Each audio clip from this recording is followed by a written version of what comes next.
네, 오늘 본문은 사도행전 9장 마지막 부분으로 사울의 이야기에서 베드로의 이야기로 갑자기 전환이 되고요. 이 9장 32절부터 12장 끝까지를 크게 한 전개로 구분을 할 수 있습니다. 그래서 그 전체 구조로 볼 때 오늘 본문은 12장까지 이어지는 이 베드로 이야기의 서론 내지 도입의 역할로 볼 수 있는 부분이고요. 본문의 가장 큰 표면적인 특징이라고 한다면 초점이 사울에서 베드로로 바뀐다는 건데 32절의 시작이 그때에라고 시작하죠. 장면이 전환된다는 그런 의미를 가집니다. 사울이 예루살렘에 3년 만에 돌아와가지고 복음을 전하니까 유대인들이 사울을 죽이려고 해서 형제들이 그를 가이사랴로 데려갔다가 다소로 보냈는데 당시 사울이 예루살렘에 15일 머무는 동안 베드로가 이 사울을 만났거든요. 사도행전에는 그냥 제자들과 함께 있었다라고 적어놨지만 사울이 갈라디아서 1장에 보면 베드로, 게바를 만났다고 나옵니다. 그리고 성경이 사울이라는 인물에 대해 잠시 침묵하고 있는 그때에 사실은 10년이라는 기간인데 그 10년이라는 기간에 그때에 한쪽에서는 이런 일도 있었다 하는 것을 대표적으로 사도들 가운데 베드로의 일로 기록을 한 것입니다. 간단히 어떤 일인가 하면 루다에서 애니아라고 하는 남자의 8년 묵은 중풍병을 고치고요. 요바에서는 죽은 여자 다비다를 다시 살리는 일입니다. 여기 루다와 요바라는 지역은 예루살렘의 바깥 지역이긴 하지만 아직 완전 이방 지역은 아니거든요. 아직 유대 지역 내입니다. 요바는 여러분들 보실 때 여기 요 마이크 여기가 예루살렘이라고 하면 여기가 이제 지중해를 가르는 경계입니다. 팔레스타인 지역에. 이 예루살렘에서 북서쪽으로 60km 지점이 요바라는 지역입니다. 항구 도시고요. 이 요바로 가는 40km 정도 되는 지점에 루다라는 지역이 있어요. 그리고 그 루다 지역 그 북쪽으로는 사론이라고 하는 평야 지역이 펼쳐져 있습니다. 자, 이 지역들의 루다와 요바 이 지역들에는 이미 교회들이 세워져 있었어요. 32절에 보니까 루다에 사는 성도들, 그죠? 38절에 요바의 제자들, 이런 말들이 이걸 증거하고 있고요. 복음이 이미 전파된 지역이에요. 언제요? 스데반이 순교하고 사울이 주도했던 대박해를 피해서 흩어진 사람들 통해서 그때 그럼 이미 세워진 교회들을 이렇게 지금 사도가 마치 순회하듯이 또 가서 뭘 하는 거냐면 여기서 베드로가 하고 있는 일은 이미 세워진 그 교회들을 돌아보고 더 든든히 하는 일입니다. 그게 당시에 그 사도직의 중요한 역할이었습니다. 그리고 더 나아가 본문에서 또 하나 중요한 초점은 이렇게 이미 세워진 교회들을 돌아볼 뿐 아니라 이제 베드로가 루다, 요바를 지나서 결국 어디로 가게 되냐면 10장에 보니까 그 요바에서 북쪽으로 한 50km 더 북쪽으로 올라가면 가이사랴라는 지역이 나오는데 여기도 이제 아직 유대 지역이거든요. 거의 유대 지역의 끝자락인데 근데 여기서 누구를 만나냐면 토종 로마 사람 이방인 백부장 코넬리우스라는 사람 고넬료를 만나서 그의 가정을 기원으로 한 이방인들의 교회가 세워지는 사건이 일어나죠. 그러니까 이방인들의 교회가 세워지는 일이 공식적으로 시작되는 결국 그러니까 오늘 이 9장 마지막 부분의 본문은 이 일의 하나의 발판, 마중물과 같은 역할을 하고 있는 것. 뭐가요? 룻다와 욥바에서 베드로를 통해 일어난 일들이요. 결국 한마디로 본문의 초점은 무엇인가 하면, 첫째, 교회가 지속적으로 돌봄을 받고 자라간다. 둘째, 그 교회를 향한 계획이 계속해서 진행 중이다. 자, 이게 사울에서 베드로로 초점이 바뀌어도 변화가 없는 겁니다. 그래서 우리가 본문을 방금 전에 읽었지만 항상 이런 본문을 볼 때 여러분 주의해야 될 것은요, 그냥 이야기로 읽지 않아야 된다는 겁니다. 뭐 베드로가 몇 군데 들러서 거기서도 놀라운 기적을 베풀었다, 놀랍지 않냐, 단순한 이런 차원의 이야기가 아닌 거예요. 여러분, 성경의 저자는 하나님 아니십니까? 하나님은 초대교회 시대에 일어난 모든 일을 사도행전에 다 기록하신 게 아니에요. 지면에 다 적지도 못해요. 하나님은 전능하시니까 하시면 하시겠지만 우리한테 그럴 필요가 없어요. 책으로 다 기록을 못해요. 우리 입장에서는.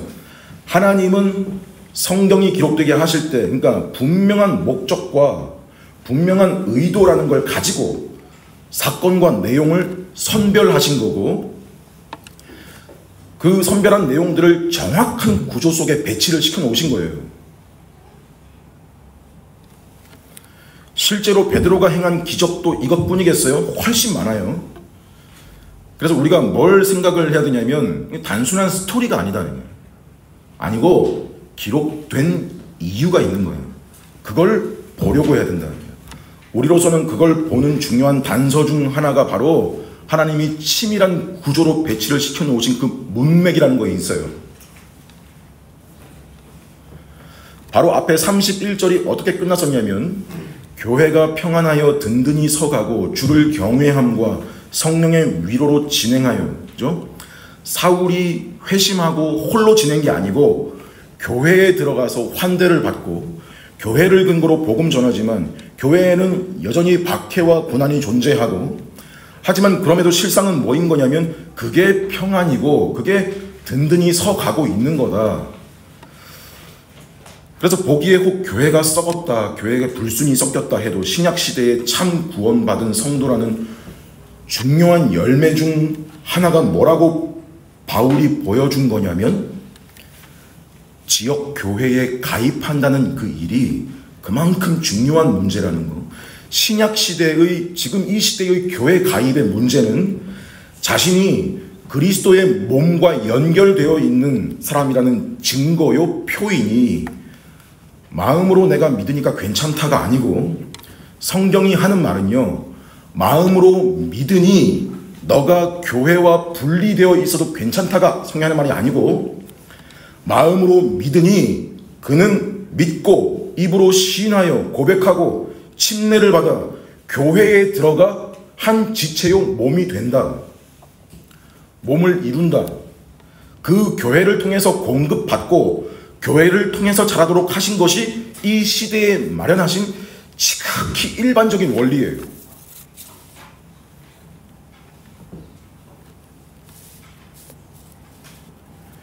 교회에 가야 구원받는다 이 말 하는 게 아니고, 그 교회에 들어가 있다는 게 구원받은 자라는 표인 거예요.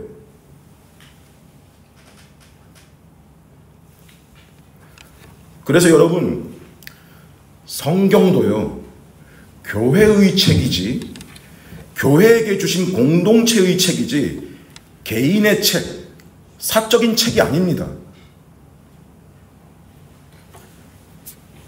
물론 혼자 성경 읽고 묵상하고 할 수도 있지만, 말씀을 읽는데 그 말씀에 대한 안내와 검증의 역할을 하는 교회가 없이는 어떻게 되기 십상이냐면, 개인이 자기 주관대로 읽고 주관대로 해석하고 자기 입맛대로 선별해서 받아들이는 하나님의 의도가 그 중요하지 않고, 나한테 다가오는 느낌과 감동이 중요하고, 자기 느낌이 중요한, 자기 주관대로 해석하고 자기 입맛대로 선별해서 받아들이는 굉장히 사적인 책이 돼버리죠.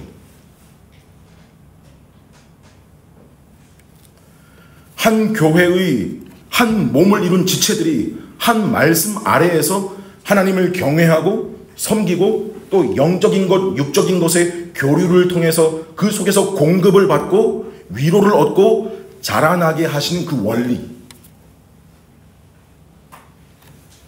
그 근거가 뭐냐면 우리 앞에서 봤던 그 구절, 마지막 구절이에요. 주를 경외함과 성령의 위로로 진행하는, 인도되는. 자, 이 일을 주도하는 주체가 사울이니 베드로니 그런 출중한 인물들이 아니고 사람의 손에 의해서가 아니라 그들을 사용하고 있는 그리스도에 의해서 진행되는 일이라는 것. 사도행전 1장부터 봤던 사도행전의 표현으로 하자면 이거죠. 그리스도가 땅에서 하시던 그 일을 지금도 하늘에서 계속 그분이 직접 하고 계신다는. 자, 이 문맥이 오늘 본문에 변함없이 흐르고 있는 거고요. 그래서 오늘 제일 마지막도 어떻게 끝나는 거냐면요. 42절 말씀 보니까 베드로가 욥바에서 어디서 지냈다고 나오냐면 시몬이라는 무두장이의 집에 머물렀다. 이거 자신과 히브리식 이름이 같아요. 시몬. 근데 무두장이인 사람의 집. 별거 아닌 것 같지만 그냥 정보 소개 같은 차원으로 읽히지만 무두장이는요. 이거 꼭 직업을 밝힌 이유가 있어요. 짐승을 잡아가지고 그 가죽을 다루는 직업이거든요. 피역 제품, 가죽을 제조하는 그 일로 이게 어쩔 수 없는 게 뭐냐면 짐승의 사체를 만질 수밖에 없고 짐승의 피에 닿을 수밖에 없는 거예요. 유대인들 입장에서는 천하고 부정하게 여길 만한 아주 부정한 그런 직종이죠. 근데 그 사람 집에 여러 날 머물렀다는 건 베드로도 이 사람이 괜찮은 거고요. 괜찮은 정도가 아니고 그 무두장이도 심지어 욥바 교회의 성도로 환대를 받은 성도고, 그러니까 베드로의 인식이나 지금 그 욥바에 세워진 그 교회의 인식이라는 게 유대 사회에서는 꿈도 꿀 수 없는 공동체로 지금 지어져 가고 있는 상황을 비춰주는 표현이에요. 뭐예요? 지금 진행되고 있는 거예요. 하나님 백성으로서의 교회 가입의 범위가 차별이 없는, 그렇게 점점 퍼져가서 결국 이방인에게까지 넘어가는 하나의 과정이 계속 지금 진행 중이라는 거. 이렇게 자기 교회를 향한 기원과 모든 과정과 교회의 역사를 이끄신다. 그 안에 또 속한 성도들의 개별의 삶을 책임지신다. 자, 오늘 본문은 앞 뒤가 이 주제로 마치 둘러싸인 본문이라고 할 수 있어요. 첫째, 교회를 지속적으로 돌보시고 자라게 하시고, 둘째, 그 교회를 향한 계획이 지금도 계속해서 진행 중이다. 그냥 보기에는 루다에서 애니아 고치고 욥바에서 다비다 살렸다는 그런 내용인데 베드로가 주인공이 아니고 지금도 하늘에서 이 일들을 하고 계신다는 것이고 그분이 주인공이신, 한마디로 그리스도께서 다스리신다. 그리스도께서 하신다. 주님이 통치하신다. 입니다.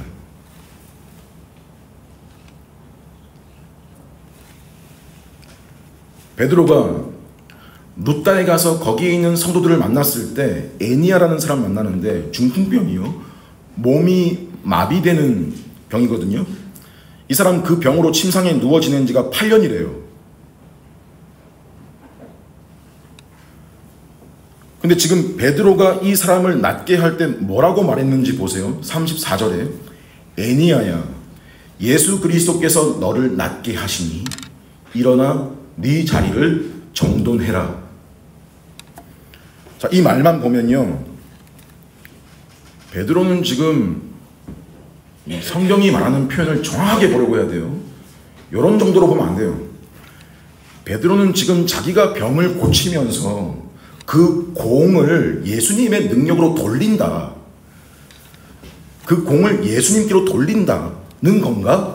자, 그런 차원으로 느껴질 수 있는데 좀 신경을 쓴다라는 생각도, 뭐 겸손을 떠는 게 아니라 실제로 지금 너를, 이 사람을 낫게 하는 주체가 누구라고 하고 있는 거냐면 주어가 예수 그리스도께서 너를 낫게 하신다.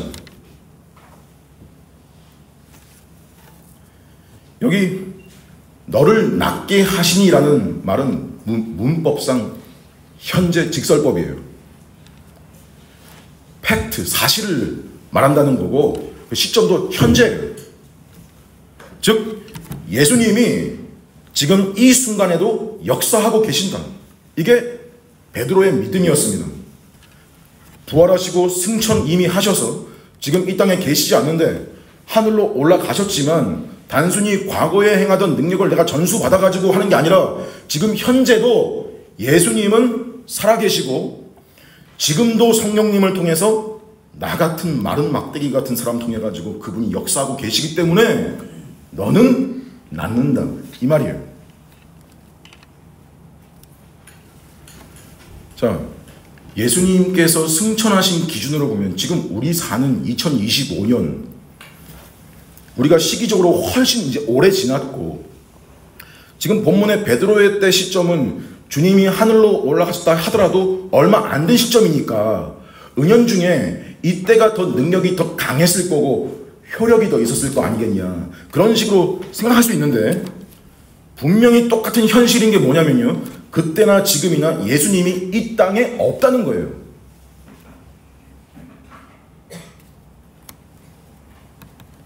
똑같이 안 계셨던 거예요. 없어요 이 땅에. 근데 뭐라 말해요? 예수 그리스도께서 지금 너를 낫게 하시니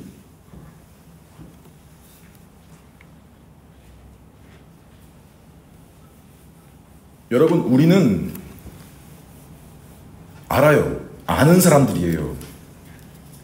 뭘 아냐면 우리 예수님, 우리 주님은 살아계셔서 지금도 그분이 원하시면 8년 된 중풍병자뿐 아니라 심지어 죽은 사람도 살리실 수 있는 분이시라는 것을 알고 믿어요. 그분은 창조주세요. 무에서 없는 거에서 있는 것 같이 부르시는 분이세요. 하나님은 자신께서 뜻하시면 지금도 기적을 베푸실 수 있는 분이시다. 2025년도에도 그죠? 근데 여러분 지금은 사도행전에서 강조해온 거 지금 우리 시대 보라는 거 성수기 시대 아니에요. 즉 66권 성경이 완성된 계시로 우리 앞에 있고 그 성경을 펼치고 있는 시대이기 때문에 지금 우리는요 기적을 보고 믿는다거나 나는 기적을 봐야 더 잘 믿겠다라거나 그건 지난 거예요. 지났어요. 당시 베드로의 시대에는 성경이 아직 없던 시대니까 하나님이 허락하시기를 이런 기적들을 통해서 선포되고 있는 하나님의 말씀이 참이라고 하는 것을 증명하고 증거하여 그때 그 시대의 사람들이 받을 수 있도록 기적을 도구로 쓰신 거지만 지금 완성된 성경 가지고 있는 우리에게는 그게 일반적인 수단이 아니고 지극히 일반적인 수단은 성경 그리고 그 성경이 하나님의 의도대로 풀어지고 전달되는 몸된 교회의 설교라는 행위와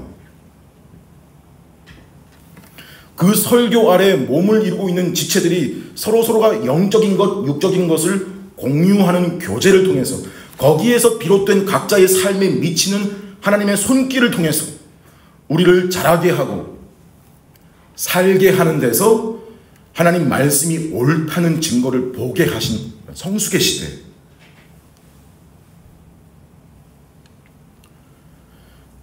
여러분 사실 베드로 때 초대교회 때 이 본문의 때에도요 이런 기적이 놀라운 기적이 지금에 비하면 일반적이었겠지만 그때도 특별했던 것은 하나님이 다비다는 살리시는데 스데반이 죽을 때는 죽게 내버려 두시잖아요. 뒤에 12장 가면 사도 야고보가 순교하는데 사도가 죽는데 죽게 놔두시잖아요. 안 살려요. 그러니 우리가 하나님의 권능이 언제나 이런 방식으로만 나타나야 된다고 말하는 건 잘못된 거예요.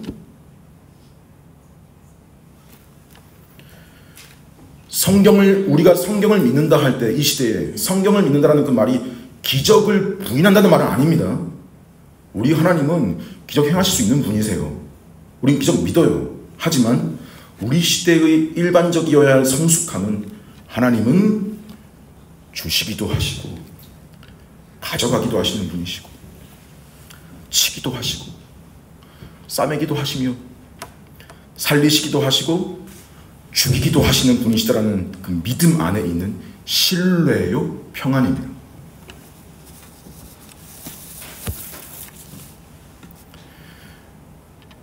그렇게 베드로가 루다에 머무는 중에 급하게 그를 찾아온 사람들이 누구냐면 바로 요빠 교회의 성도들입니다. 베드로 사도가 지금 얼마 멀지 않은 루다에 와 있다더라 소식을 듣고 교회가 급히 보낸 것인데 꼭 요빠로 와 주시기를 베드로에게 간청을 하죠. 그 이유가 자기들 교회에 다비다라고도 하고 도르가라고도 하는 여제자가 있는데 다비다라는 그 이름의 명칭은 아람어식 발음이고 헬라어로 하면 도르가인 거예요. 둘 다 뜻이 같아요. 동물 중에 가젤, 영양이라고 하는 동물. 우리로 치면 노루나 사슴 떠올리면 비슷합니다. 자, 이 사람을 누가가 표현하기를 여제자라고 명시를 했는데 이건 그녀가 주님의 제자로서의 면모를 드러낸 여성이었다는 강조예요. 자, 그럴 것이 36절에도 선행과 구제하는 일이 심히 아주 많았다. 또 39절에 교회의 여러 여인들, 과부들이 지금 자기들이 입고 있는 옷들도 다 다비다 이 여인이 지어줘서 입고 있는 옷이라고 보여주는 장면으로 봐서 교회에서 많은 이들에게 사랑과 자비를 아낌없이 베풀었던 구제와 섬김의 그 면모와 태도가 실천이 아주 풍성했던 인물이었던 겁니다. 근데 37절에 보면 이 사람이 병으로 죽어서 우리가 시체를 씻겨서 유대 풍습에 따라 이미 염을 했다는 거예요. 이미 죽었다는 거예요. 다락에 눕혀놓았다.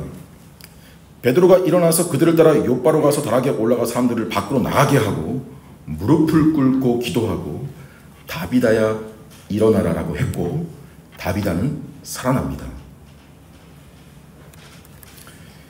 여기서 무릎을 꿇고 기도했다라는 이 말도 그냥 쓰인 게 아니고 실제로 베드로가 한 행동이지만 이거 보면서 기도할 때는 자세를 무릎을 꿇어야 되는구나 이거 알려주는 그런 본문이 아니라 이런 말이 아니고 어떤 의미를 강조하고 있는 거냐면 앞에서 루다에서 그 애니아에게 중풍병자에게 뭐라고 말했었냐면 주께서 지금 너를 낫게 하신다였던 거였다면 여기서는 무릎을 꿇고 기도했다 같은 말인 거예요. 베드로 자신이 전적으로 그리스도께 복종하고 순종하는 종이고 도구라는 사실을 보여주는 모습이에요. 즉 지금 다비다에게 일어날 일에 대해서 그게 내가 하는 게 아니고 자기는 그저 무릎을 꿇는 대상 그분의 뜻에 따라 복종하고 말씀을 전달하는 자일 뿐이라는 태도로서 무릎을 꿇고 뜻을 구한 거예요. 그러고 시신으로 몸을 돌이켜서 다비다야 일어나라 명령합니다. 자, 여기까지 봤을 때 이 두 사건의 현저한 공통점이 무엇이냐면요. 지금 고치고 낫게 하고 살리는 이 일의 주체가 베드로 자신이 하는 게 아니고, 그죠? 개인의 능력이 아니라 뭐예요? 예수님의 이름으로, 예수님의 능력으로 행해지고 있는 일이고, 즉 주님이 자기 교회를 회복시키시고 살리는 일을 직접 행하고 계신다라는 사실을 드러내고 있는 거죠. 공통점이에요.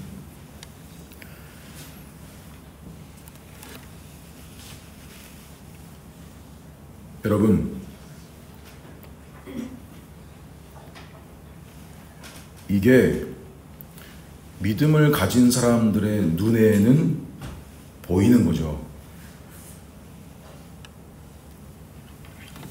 그들은 눈을 떠서 보는 겁니다. 그리고 인정하는 바입니다. 어떻게 해요? 주님이 하셨다. 주님이 하신다. 그냥 대수롭지 않게 사람이 했다, 내가 했다, 저 사람이 나를 도와줘서 잘 해결됐다로 끝나지 않습니다. 그 배후를 봐요. 또 운이 좋았다, 참 재수가 좋았다, 그러지 않습니다. 성도는 실제로 그 일에 그 사람 배후에서 역사하고 도우시고 이끄신 분의 손길을 인식합니다.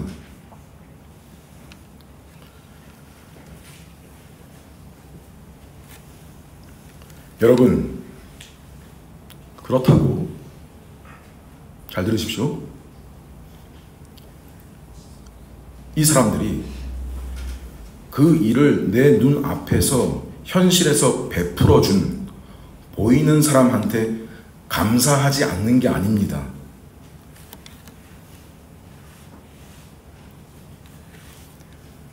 보이기에는 사람 당신이 했지만 나는 믿음의 눈으로 보기 때문에 실상은 예수님이 나한테 하신 거라고 하면서 그 사람에게는 좀 덜 고마워하거나 감사한 마음을 가지지 않는 게 아닙니다. 신앙이 있다는 사람이 누가 봐도 너는 저 사람에게 은혜를 입은 건데, 근데 가지는 생각이나 하는 말이 내가 그 사람한테까지 그렇게 고마워해야 될 필요가 있나? 저 사람은 도구일 뿐이고 통해서 주님이 하신 건데, 성도는요 여러분, 이런 몰염치한 인간이 아닙니다.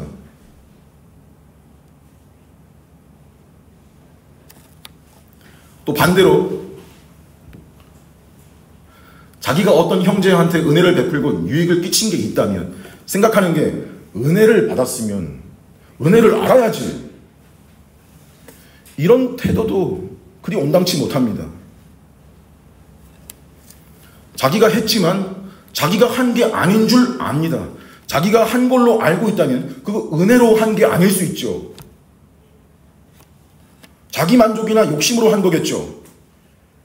교회 안에 속한 사람들은 여러분, 이렇게 쌍방간에 서로가 너도 나도, 내가 이 입장일 때 저 입장일 때, 너가 이 입장일 때 저 입장일 때, 쌍방간에 이런 태도를 가집니다. 이런 열매를 지닌 사람들이에요. 주님께서 우리를 다스리셨다, 우리를 통해 주님이 일하셨다 그러면서 그 일에 사용된 자신을 보면서 이 무슨 은혜인가라고 하고요. 또 은혜를 입은 입장에서도 더 크게는 이 모든 일을 주관하신 예수님께 감사드리면서도 사람한테도 뭐라 그러냐면요, 형제님, 자매님, 이번에 저 이렇게 이 모양 저 모양 살려주셔서 감사합니다. 손 내밀어줘서 감사합니다. 도와줘서 감사합니다. 그러면 또 그 베푼 사람도 뭐라 그래요? 제가 한 거 아닙니다.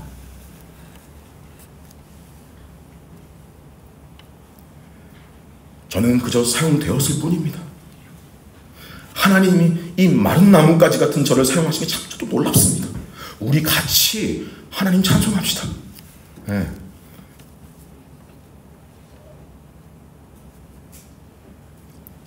이게 여러분 예수님이 말씀하신 동일시예요. 히브리서 2장에 그분이 직접 말씀하신다는 듯이 저자가 표현하기를, 내 형제들과 함께 교회 중에서 여호와를 찬송하자 하리라.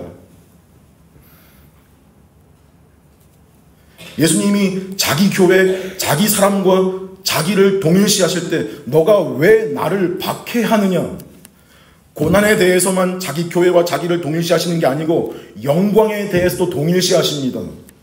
어떻게 해요? 여기 내 형제들 중 작은 자 하나에게 한 것이 곧 나한테 한 것이다라고. 누가 형제를 위해 고난받으면, 베풀면 그것도 주님께 한 거고 주님이 하게 하신 거고, 때론 누구에게 도움 받으면 그것도 주님께 도움 받은 것이고, 반대로 내가 누구를 돕고 베풀면 그것도 내가 한 게 아니라 나를 통해서 주님이 하신 거라고 실제로 그렇게 믿는 믿음.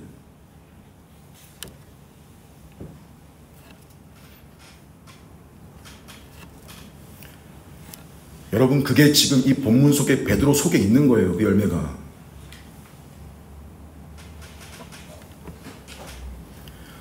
자기가 하는 게 아니라고. 인정하면서 뭘 해요? 무릎을 꿇습니다. 기도합니다. 또 말합니다. 지금 예수 그리스도께서 너를 낫게 하신다. 그렇죠? 자, 이 동일한 주제를 더 선명하게 하는 요소들이 사실 오늘 본문에 룻다와 욥바 둘 다에 각각 반복 배치되어 있어요. 이거 앞에서도 누가가 사용한 방식인데요.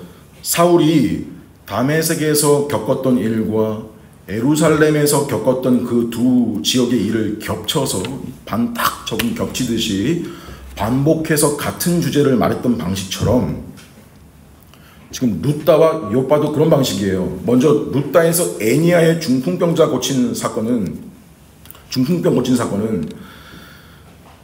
사실 이 진행이 마치 어떤 사건을 연상시키는 거냐면 누가복음 5장에 예수님이 지붕을 뚫고 내려진 한 중풍병자를 고치신 사건. 그때 주님이 그 사람한테 뭘 하셨어요? 내가 네게 이르노니 일어나 네 침상을 가지고 가라. 베드로는 마치 의도한 것 같이 뭐예요? 예수님의 방식과 말씀을 거의 비슷하게 따라가고 있어요.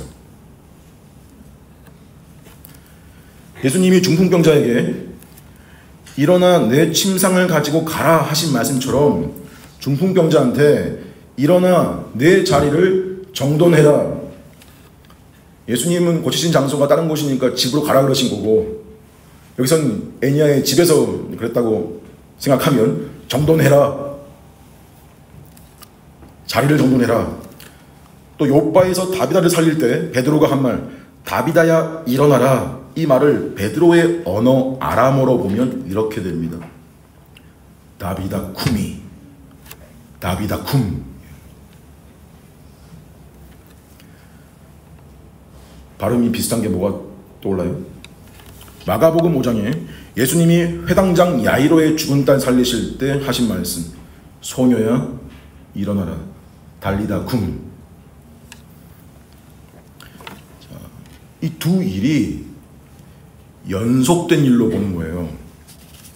자, 실제로 이 장면을 보면 사람들이 그 시신 주변에서 울고 있는 장면, 또 베드로가 그 사람들을 방에서 나가라고 내보내는 장면, 그리고 다비다 쿰이라는 명령과 손을 내밀어 일으키고 사람들에게 그 살아난 여인을 보이는 것이 거의 복붙이에요. 복사 붙이기 수준으로 그 사건과 이어집니다. 다 뭐예요?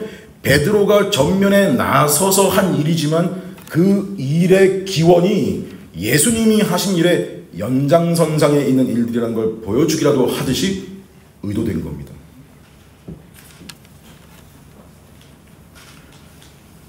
마치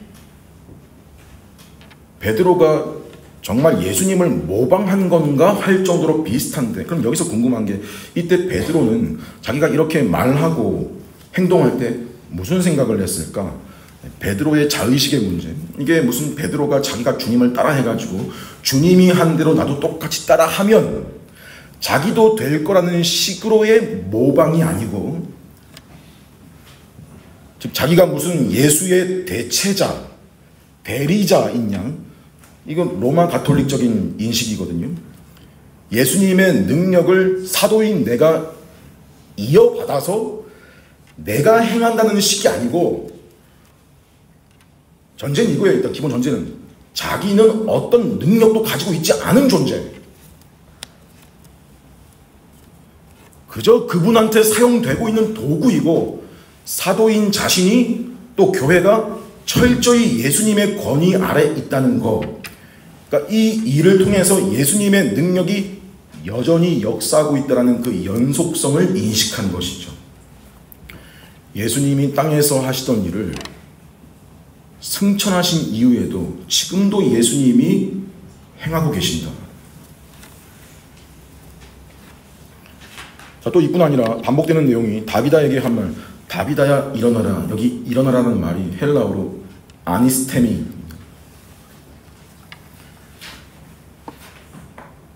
이 말은 사실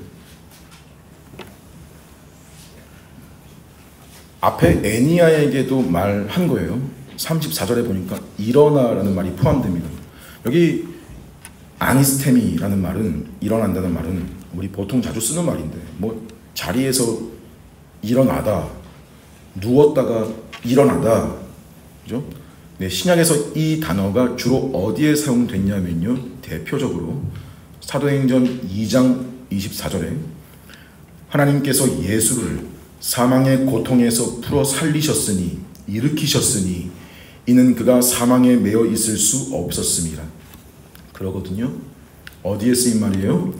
예수님의 부활에 사용되는 말입니다. 그래서 이 본문에서 애니아와 다비다가 자리에서 일어난 것은 단지 물리적으로 몸을 일으키는 것만 가리키는 게 아니고, 지금 제자요, 성도로 교회의 몸인 존재들은 예수의 부활에 연결된 자들이라는 거고, 죄와 사망을 이기신 예수 그리스도의 그 부활의 능력이 그들에게 역사하고 있다는 거.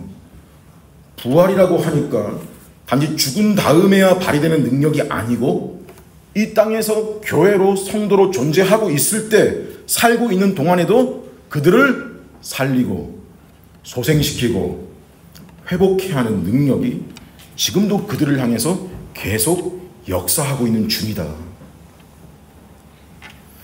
그런 의미들을 다 내포한 말로서 일어나 내 자리를 정돈해라, 일어나라 하자.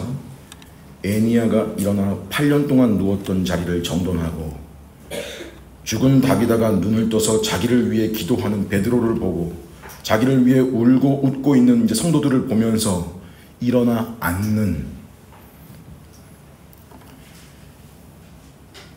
예수 그리스도를 사망에서 일으키신 하나님의 능력이 그들 또한 일으키신 것이죠. 그래서 결국 어떤 일로 번져나갑니까? 이것도 반복적으로 동일하게 제시되고 있는데, 35절에 룻다와 사론에 있는 사람들이 다 그를 보고 주께로 돌아오니라. 42절에 온 요빠 사람이 알고 많은 사람이 주를 믿더라. 단지 이 기적을 보고 많은 사람들이 믿게 됐다, 이런 차원을 넘어서 무슨 공통점이 있는 거냐면요, 애니아와 다비다 사건을 보고 들은 사람들이 베드로를 높이고 있는 게 아니고, 보세요, 그렇죠? 이 땅에 계시지 않는, 눈에 보이지 않는 주님을 경외하게 되는, 즉 승천하신 그리스도께 초점이 맞춰지죠. 주께로 돌아왔다, 주를 믿더라.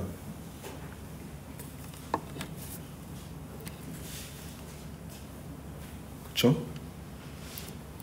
근데 사실 이 장면도 그냥 일어난 일이 아니라 어떤 연결 속에 반복된 일이냐면, 누가복음 5장에 예수님이 아까 봤던 본문에 중풍병자에게 일어난 내 침상을 가지고 집으로 가라 하시니 그가 즉시 일어나 그 누웠던 것을 가지고 하나님께 영광 돌리며 돌아가니, 뒤에 모든 사람이 놀라 하나님께 영광을 돌리며 하나님을 경외했다.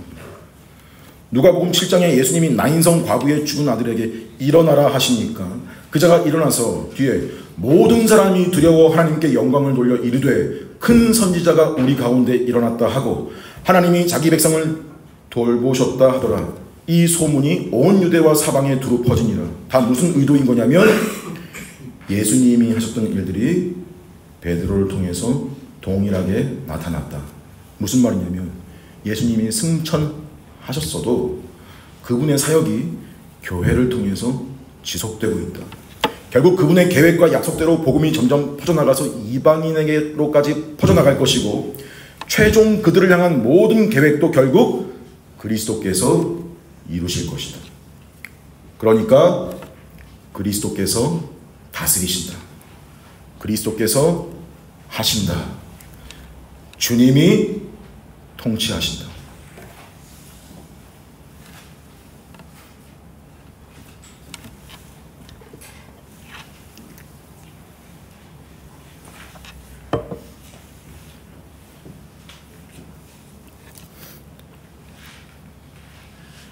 여러분, 사람은 본성적으로 누구의 통치를 받으려 하지 않습니다. 방금 주님이 통치하신다 그랬는데 인간이 본성적으로 그렇지가 않아요. 사람이 상황과 경우에 따라서 누군가에게 복종을 해야 되는 위치에 처하기도 하지만 현실에서 실상 그의 본성은요, 그것을 원하지 않습니다. 독립적이길 원합니다. 기질의 문제가 아니라 사람 본성의 문제예요. 독립적이길 원하고 그게 자유라고 생각해요.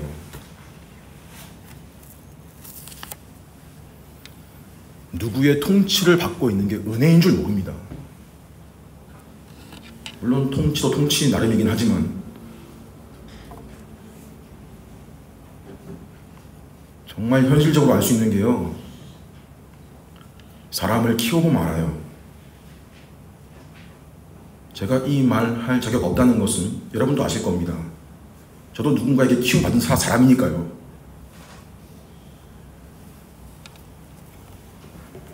내가 낳은 사람인데 내 말을 안 들어요.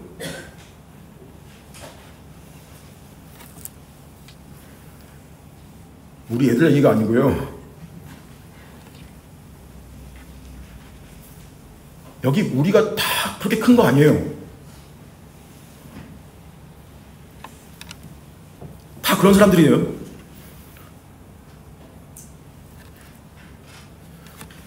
모든 사람 안에 있는 죄의 본질은 자기가 하나님처럼 되는 거예요.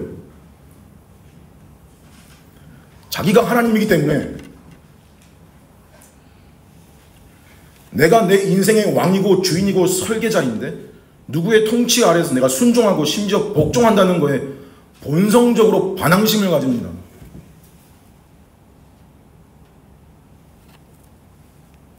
그런 사람의 본성을 잘 표현한 대표적인 성경의 말이 무엇이냐면 구약 사사기 17장 6절 말씀에 그때에 이스라엘의 왕이 없으므로 사람마다 자기 소견에 옳은 대로 행하였더라. 말하는 바는 단순히 당시에 이스라엘의 왕이 없었다라는 차원 같지만 이스라엘의 왕은 하나님이신데 그럼에도 그들이 이를 인정치 않았다라는 차원도 넘어가요. 본질적으로 뭘 말하는 거냐면요, 사람은 왕이 없으면 자기 마음대로 자기 좋은 대로 자기가 왕인 존재들이다. 자기 좋을 대로 행하는 존재들이다. 죄의 본질과 죄인의 처지를 고스란히 보여주는 구절입니다. 그러니 궁극적으로 사람에게는요, 진정한 통치자, 자기를 다스려 줄 존재가 필요하다는 말을 구약에서부터 사실 하고 있는 거예요.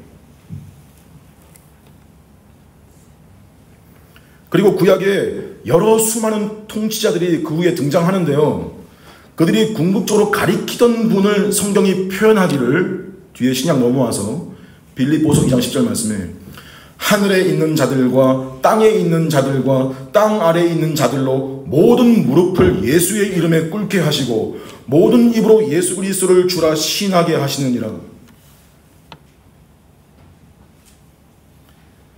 빌립보서 3장 21절 말씀에 그는 만물을 자기에게 복종케 하실 수 있는 자의 역사로 우리의 낮은 몸을 자기 영광의 몸의 형체와 같이 변하게 하시리라.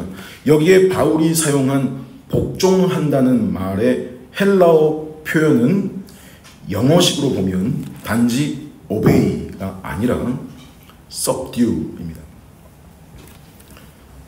subdue 무슨 말인가 하면 진압하다, 정복하다 이런 말이에요.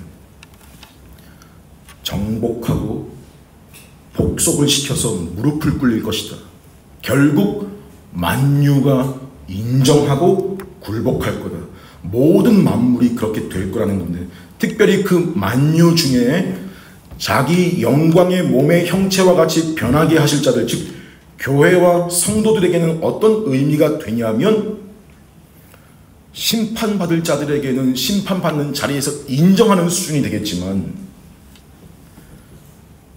성도들에게는 이 복속이라는 의미, 내 것으로 삼는다라는 말이에요. 정복이라는 말은 우리를 강압이나 협박이 아니라 강권적인 은혜로 복종시켜서 그로 하여금 깨닫게 하고 그로 하여금 알게 해서 결국 그가 자기가 동의하고 자기가 원해서 믿고 순종하게 한다는 게 마땅히 복종하게 한다는 말의 의미입니다. 썩디우예요. 그게 그들에게는 복종시키는 거고 굴복시키는 겁니다. 우린 어떤 존재들인데요? 천성적으로 순종하기 싫어하고 복종하는 거에 반항심을 지닌 존재들인데 그런 우리의 반역적인 마음을 다스리시고 복종시키시는 그 은혜를 통해서 우리의 그러한 기꺼운 순종을 받으시는, 그렇게 그들의 순종과 복종으로 영광 받으시는 분, 주 그리스도 하나님의 아들,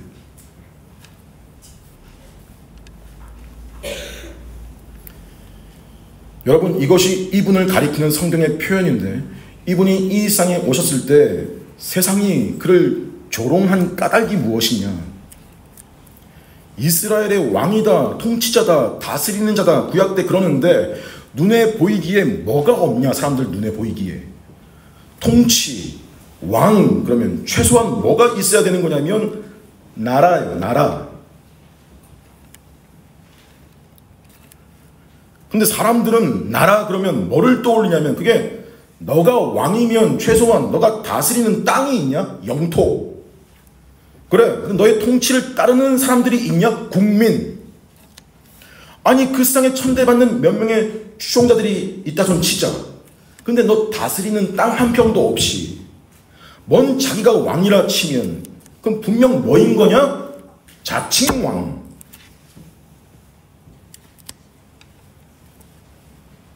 그게 예수가 받은 조롱과 오해였죠. 자칭 그리스도다.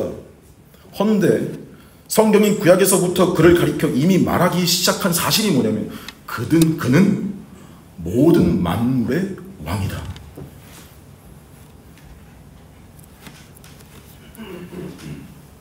구약 시편의 103편 19절 말씀에 여호와께서 그 보좌를 하늘에 세우시고 His kingdom, 그의 나라가 만유를 다스리시도다. 그의 나라가 만유를 다스린다. 사람들은 나라 그러면 한 땅덩어리를 떠올리는데, 지도에 있는 땅 표시를 떠올리는데, 성경은 벌써 뭐냐면 나라, 하나님의 통치, 그분의 다스리심을 말합니다. 쉽게 러시아는 어디까지가 러시아인 거야?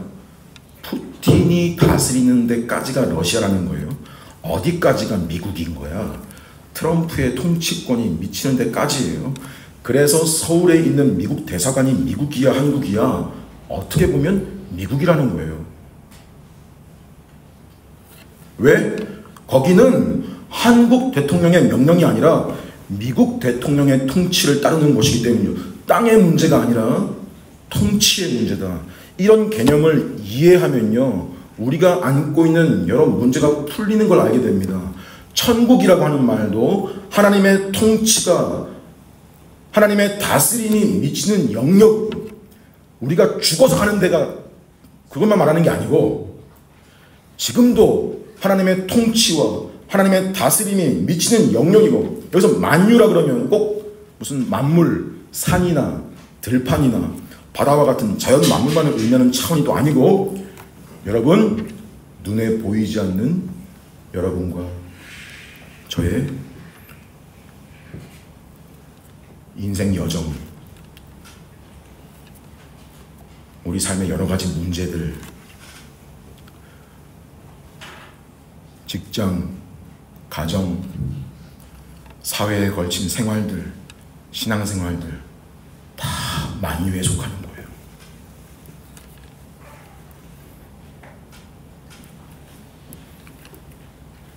여기에 우리 예수님의 나라, 즉 그리스도의 통치하심이 있는 곳으로 인정하고 삶을 살아가는 것.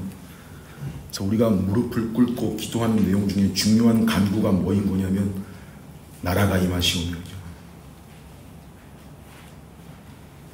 무슨 말이에요? 주님, 제가 주님 명령 받들어 모시겠습니다. 우리가 그리스도의 다스림 아래에 주님의 다스림을 받겠습니다 라는 인정이자 소망입니다. 여러분, 이것이 교회와 성도가 이 땅에서 마주한 현실입니다. 세상이 고달프고 사리가 만만치 않고, 헌데 이 기도를 나 혼자 하는 게 아니라 우리가 이 기도를 드리는 그 공동체, 이겁니다. 이런 사람은 여러분, 예배를 드리려다가도 형제에게 원망받을 만한 일이 생각나거든 가서 그와 화목하려고 먼저 손을 내밀려고 하는 씨앗을 가진 사람입니다. 힘든데요, 그런 성질의 씨앗을 가지고 있는 사람이에요.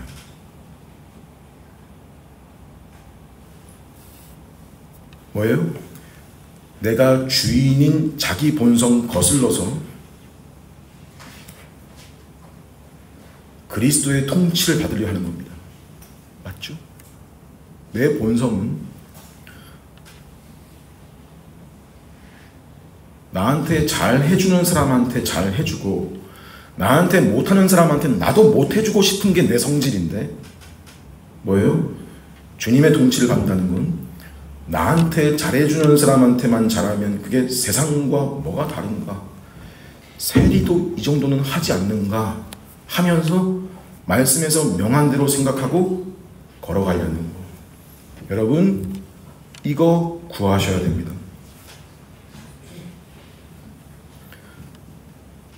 말씀과 나 사이의 간격을 좁혀나가려고 해야 됩니다.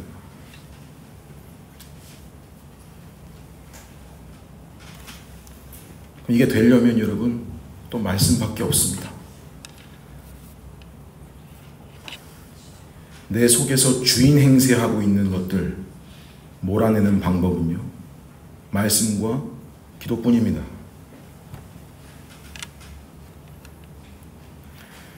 그게 주님의 통치와 지배를 받으려고 무릎을 꿇는 겁니다. 가만 생각해 보십시오. 지금 나도 모르게 나를 사로잡고 나를 다스리고 지배하고 있는 것은 무엇인가? 예배를 경시하며, 교회를 무시하며, 권위와 질서에 불응하며, 시대의 유행과 시대 정신에 빠져서 그 유행 따라 생각하며, 못 쫓아가면 위기감을 느끼며, 그걸 쫓고 사는 그런 불신앙의 지배를 받고 있지는 않는가? 내가 말로는 크리스천, 기독교, 교회 다니는 사람으로 만족하고 있는 착각의 지배를 당하고 있지는 않은가? 그 통치 아래 있는 건 아닌가? 돌아보면서 하나님, 이 모든 지배와 다스림에서 제가 벗어나서 진정으로 그리스도의 통치와 지배를 받는 자에게 하옵소서. 우리의 현실에서 괴로움이 사라지지 않습니다. 힘든 일 계속 됩니다. 계속 될 거예요. 그래도 그 속에서 우리가 힘들다, 어렵다, 괴롭다, 우는 소리로만 채워지지 않고, 희한하게도 그런 상황 중에 우리가 힘을 내고 살 수 있는 것은 그 주님의 통치가 우리에게 복종의 면만이 아니라 보호와 인도하신다는 보장이 있기 때문입니다. 주님이 교회와 성도를 통치하십니다. 지금 중풍병을 고치고 죽은 자를 살리는 그런 걸 바라고 소망하진 않아도 그와 똑같은 동일한 능력으로 우리를 먹이시고 우리를 돌보시고 놀라운 방식으로 지금 우리를 이끌고 계십니다. 우리를 말씀으로 설득하셔서, 강압적인 게 아니라 말씀으로 설득하셔서 우리 속에서 즐겁고 기꺼움으로 복종하게 하십니다. 여러분, 그게 진정 복이고 기쁨입니다. 이것이 이 시대에 우리한테 허락된 수준입니다. 하나님은 지금도 기적을 행하실 수 있는 능력을 지닌 분이시다. 하지만 나는 꼭 그런 방식이 아니더라도 하나님을 믿어 의심치 않는다. 우리가 교회에서 이런 태도를 말씀과 형제들을 통해 배우고 삶에서 이렇게 살아가면 여러분, 내 주변 사람들이 그 현실 중에 나를 통해서 예수님을 보게 되니 옆에 아내가, 옆에 남편이, 부모가 자극을 받고 자녀가 나를 보며 부모가 나를 보며 하나님 의지하고 형제가 위로를 받고 복음이 전파되고 결국 하나님 나라가 이 땅에 더 넓어지고 확장되는 이런 형태로 나아가는 것을 보며 사는 것, 복이죠. 혹 이 자리에 아직 믿음을 가지지 못한 분들이 계십니까? 믿음을 가졌으나 희미하여 확신이 없습니까? 혹은 믿음을 가졌다고 하나 교회에 들지 않은 분이 계십니까?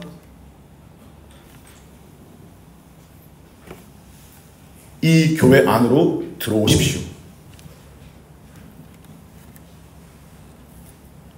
들어오려고 하십시오. 믿음을 달라고 기도하시고 믿음이 더 분명하게 해달라고 구하십시오. 이 교회 안으로 들어와 만물을 다스리시는 주님의 통치 아래 복종하고 보호받는 복을 누리십시오. 이 자리에 있는 모든 분들에게 말씀드립니다. 교회는 지금도 그리스도의 돌봄을 받고 자라가고 있습니다. 교회를 향한 계획은 지금도 계속 진행 중에 있습니다. 우리 삶에 고통이 있고 괴로움이 있어도 환난이 있어도 주님이 다스리신다.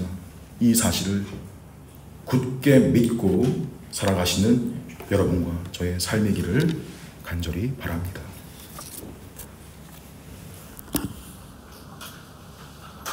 주의 만찬 고행하겠습니다.